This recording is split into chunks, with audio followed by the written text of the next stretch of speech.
Hey guys, today I'll show you how to easily back up your contacts from an Android phone to Gmail.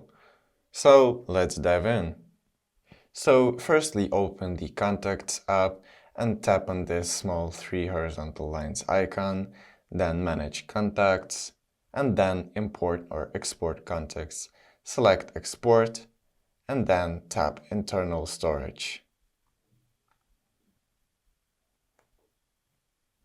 And then tap OK, and this will appear in your files.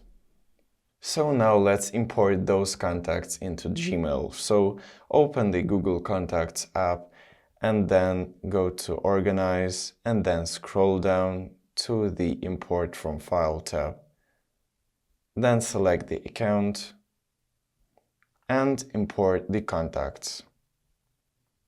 So now you know how to import your contacts into Gmail account using Android devices. So if you found this video helpful, leave a like and subscribe for more tips. Thank you for watching.